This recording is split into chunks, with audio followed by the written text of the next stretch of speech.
All right, gang, we are back for River City Plus, and we're in that space where you can have some deeper dive conversations. And this is actually tape 16 because Ranch has been butchering names. So I've got KK, no Donnas are here. We've got Sharon and Vicky here with us today.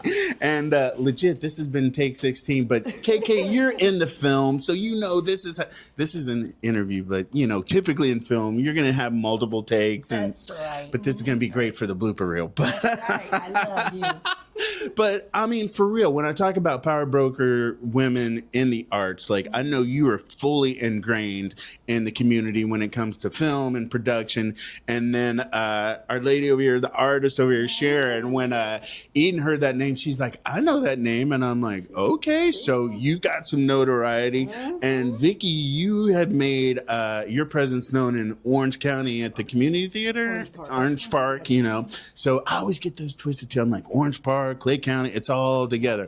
But you guys have a production coming together. It's actually KK's production, but it's an adaptation of your art novel. Oh, so many levels. So, all right, KK, I'm going to have you break it down. What is this production? What can people expect?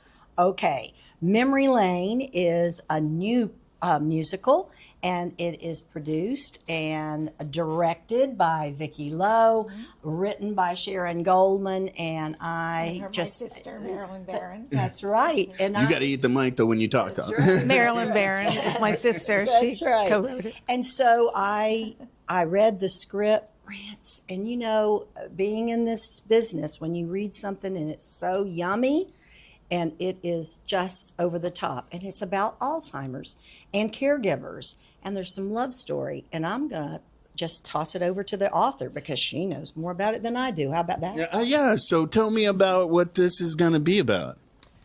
Gotta eat the mic. It has all. Sorry about this. I'm not usually doing this. It's got all kinds of things in it, and it's upside down. I brought this in as like show and tell. It takes place in Miami Beach, and it's a day center, so the caregivers have a chance to drop their parents off, and it's all about this. And it started off with my daughter, who went to a day center in Jacksonville Beach, and she just volunteered in high school. And I'd pick her up and see what was going on. And I thought this was interesting, and told my sister, the writer, and we came up with this story. And it was really terrific. There was a guy that tried to escape, and then the three ladies we call the Harpies. They sit on a couch and watch TV all day, and there are so many great characters. And so I did the art for it, and it's a little more warm, the color more like my outfit. I like it. Definitely has that Miami appeal because I've been to that hotel once or twice and maybe partied there. But this is so this just is a story that just came up organically. It came up organically, but my daughter went to work there. She now has her PhD in clinical psychology, and she works at the VA in Durham. And so she's always had interest in seniors, even from middle school science fair projects. And so that happened. So we wrote it, and my mother has since passed away of dementia. But while we wrote it, and she was a wonderful singer and lyricist, and I guess it was ingrained in us. And she wanted to be in it, and she didn't make it, but she would have been a great addition to this. So it started as a book. It was a playbook. It was written like a play in a book. But did you guys anticipate you were going to make it a musical? Yes, we did. There are 15 songs and 2 reprises. And then did you guys come up with the original songs too? Yes. We realized y'all. this is an inside joke. My sister, we said, okay, now we have it. Well, who's going to write the music? I said, I don't know. We don't have a budget. So we figured she didn't know where middle C was, and I did. So I said, I guess I'll do the music. And it was this long, slow process, and it wasn't a one-off. My background is art, painting. I teach kids and do other things. I've been in shows and everything, but it just came to me. I don't know if my mother sent some of it my way or I just had it in me. Absolutely. And it was all just intuition. And we had the lyrics written. I sat at the piano, and I just let my heart take over. Intuition, really and I never wrote songs before. That's They're not my really background. This But, is like I mean, got you feeling some type of way, people. You have to let it happen, right? Absolutely. And they're pretty darn good, I have to say. Hey, shameless self-promotion, do your thing. That's right. You'll have Now- to come to show and find out for yourself. Before we get into the directing aspect of it, KK, I didn't know you could sing. I knew you could act, but Oh no, my Yes, you director, she has other ideas. But all I can say is that it's lots of fun to produce this and to be a part of something huge. I mean, Alzheimer's Month is this month. Strategically, we're producing it this month. And so we've got two different presentations. Our debut is November the 14th. 15th and 16th. It's going to be at St. Giles on Blanding Boulevard. And what's the side street, Vicki? It's on Blanding Blanding. and Foxridge. Foxridge, that's right. And so, yeah, we're excited about that. so is this your first time wearing a producer hat? Yeah, on this play- level. on a stage, yes, sir. Okay. All right, you ready for it? She's amazing. Are you ready? Oh, I know She's full of a- energy, and she's like makes things really happen. Oh, I'm saying. So, I'll brag about you in a minute. but you directed this and put it all together from your aspect of it. So what was it like for you to make this play become a reality? So it has been an unusual and a very different experience not being connected to an actual theater. So we actually have actors coming in from Georgia, Fernandina, Ponte Vedra. They're driving in for these rehearsals. We've had to be very strategic about it because we have 20 plus actors in this show. All these characters that Sharon's talking about, you get to visualize and see the individuals on stage, and it all came together with rehearsal and commitment. So you've got 20 plus actors coming from all different sectors of the Southeast, I guess is the best way to describe it. And what does it mean for you that people are that invested that they were willing to travel? Because, I mean, rehearsals, I'm that dude. I'm like, game day, I'm here all day. Practice, practice. You're talking about practice. But these guys are committed to come in. And so that's got to make you guys feel some type of way that they're willing to do that for this production. Especially their ages. Kick it back over to the director. So we have actors that are 30 years old playing 70, 80, and 100-year-olds. And so it has been a lot of character study, backstory development, working together and creating that ensemble feel so that everybody likes and enjoys working together and off of each other. Having the author there at the rehearsals has been inspiring, seeing her glow whenever they're doing something and seeing her dream come to life, and her sharing that with them has also been very inspiring. So yeah, you're right. We have to acknowledge that, their commitment, and they all have a connection. They all know somebody either in their family or within their circle that is suffering from Alzheimer's and dementia. So you're right. That heart connection's got to be there. You brought it full circle. So it's like you could have just brought, but now everybody has a really vested interest to be a part. I see what you did there. Well, there's something that I love that Vicki was ready to take on, and it was the fact that we have almost a 90-year-old on stage, and she's wonderful, and we have some other older, she told me, seasoned actors on stage that will capture your heart. I mean, they are wonderful. I can't wait to see it, Rance. I mean, the passion you got, we have people come in and they're passionate about their projects, but you ladies got me like, okay, I guess I'll have this. Wait, what am I doing that? I'll put it on the counter. We'll see if we can make it. So what do you hope people take away from the experience when they do come to the production?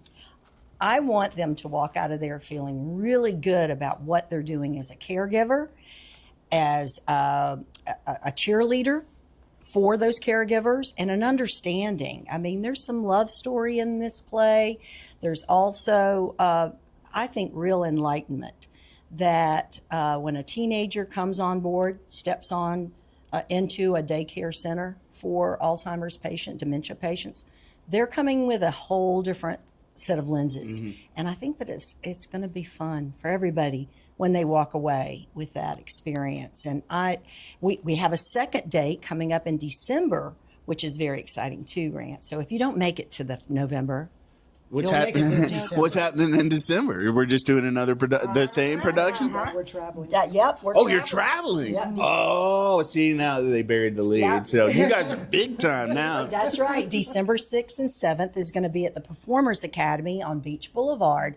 It's going to be amazing.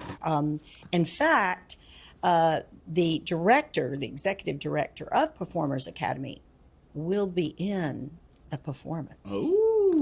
And her mother. And her mother. Oh, so it's They getting asked deep, us. people. They're It is interested in it. getting deep. And then for you, what's it mean that this is, I mean, did you ever really envision that it would be, you're like, okay, we've got this thing and maybe someday, I mean, you said it's taken years to get to this level. We never give up. But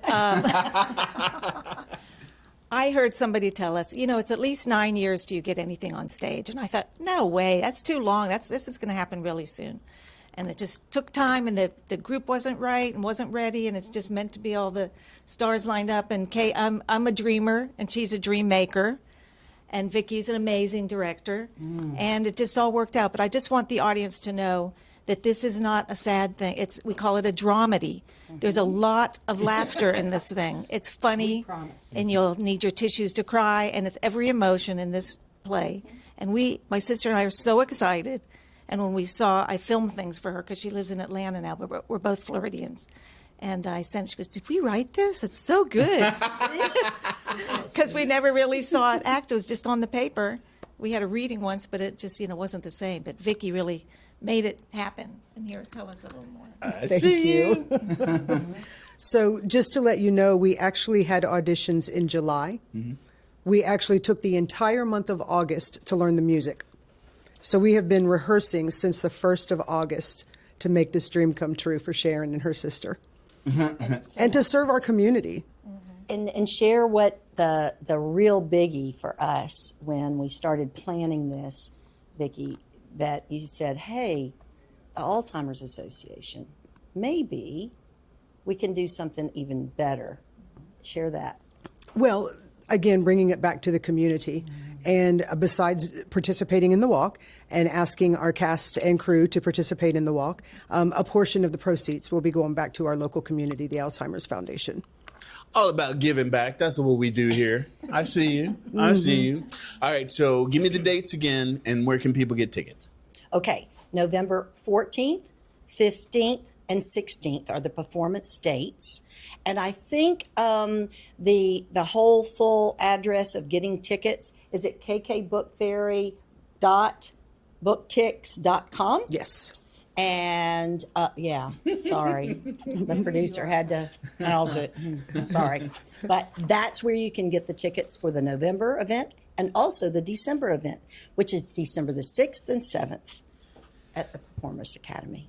People, you see the energy. This is some infectious stuff. You definitely got to come check it out. And it's for all ages because, people are going to be like, oh, it's a seasoned age. But especially when you think about caregivers, because so many of us are in situations where we're caregiver by proxy. And I do know for a fact that caregivers, especially in this situation, do not get a lot of the support that they need and probably deserve. So this is just a chance for them to maybe get their flowers in some aspect, and you can show them some love. So bring a caregiver out and this is for you. It's a day out, and do that kind of thing. But support your locals doing big things. Jacksonville, what? I'm flying up.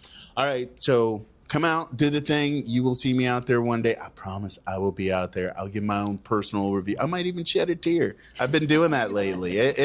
I'm connecting with my emotional side, but not right now. So we'll be back with more Plus very, very soon. You guys stay tuned for that. But always Monday through Friday at 9:30 for River City Live. See ya.